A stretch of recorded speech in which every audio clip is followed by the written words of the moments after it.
This presentation examines how Canada's federal government is performing under the Global Trade Diversification Strategy.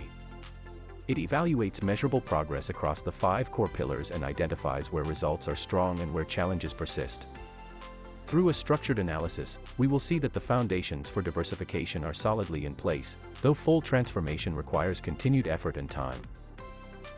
Yes, the current federal government of Canada is showing measurable progress in implementing the 5 pillars of its global trade diversification strategy.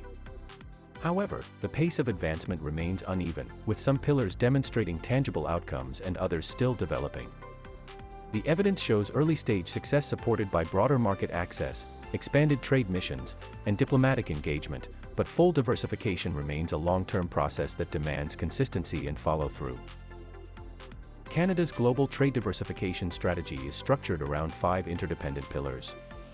The first pillar, Modernized Trade Agreements, expands access through new and updated free trade and investment protection agreements across global markets. The second pillar, Resilient Supply Chains and Market Access, focuses on diversifying suppliers, logistics, and routes to reduce dependence on a single market or choke point. The third pillar, Sustainable, Green, and Digital Trade, aligns exports with clean technology, low-carbon growth, strong labor and environmental standards, and secure digital trade frameworks. The fourth pillar, Investment and Innovation Partnerships, seeks to attract foreign direct investment, integrate Canadian firms into global value chains, and scale innovation-driven exports. Finally, the fifth pillar, Diplomatic, Security, and People-to-People Engagement, strengthens global relationships by expanding trade offices, deepening diplomatic and security ties, and fostering human capital and cultural exchange. These pillars together guide Canada's diversification strategy and provide a comprehensive roadmap for long-term growth. The first measurable success lies within modernized trade agreements. As of 2025, Canada maintains 15 free trade agreements covering 49 countries, giving exporters access to a vast network of markets. The second success appears in the reinforcement of supply chains and market access through programs offered by Export Development Canada and the Trade Commissioner Service, which now help thousands of Canadian firms explore non-US markets. The third area of success is investment and innovation. Canada's trade missions and innovation programs are linking domestic companies with partners across Europe, Asia, and the Americas.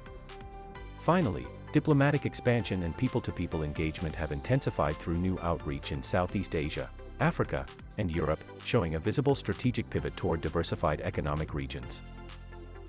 Despite visible progress, several challenges persist. Canada's export profile remains heavily concentrated in the United States, showing that market dependence remains structurally high. In green and digital trade, progress is conceptual but not yet reflected in measurable export volumes. Many firms still face difficulty leveraging free trade benefits or navigating non-tariff barriers in new markets. Supply chain resilience projects, such as alternative logistics routes and supplier diversification, are promising but early stage and will take years to mature. Finally, people-to-people engagement, while growing through education and diaspora programs, naturally produces results only over the long term. These challenges illustrate that diversification is not a short-term shift but an ongoing transformation. In conclusion, the federal government is clearly making progress in implementing the global trade diversification strategy. The measurable gains in trade agreements, export support programming, innovation outreach, and diplomatic engagement mark a strong beginning. However, these successes remain partial and early. Canada's economic structure still reflects its long-standing reliance on the US market, and achieving true diversification will require persistence, industry participation, and time. The government's foundations are well established, but realizing the full benefits will depend on consistent execution over the medium to long term. This analysis draws from a combination of federal, institutional, and research-based sources. Global Affairs Canada, 2025, provided the primary program data, including the number of free trade agreements, the status of trade negotiations, and official performance updates on export diversification. Canada's State of Trade 2025, also from Global Affairs Canada, contributed insights into small and medium enterprise participation and export trends across non-US markets.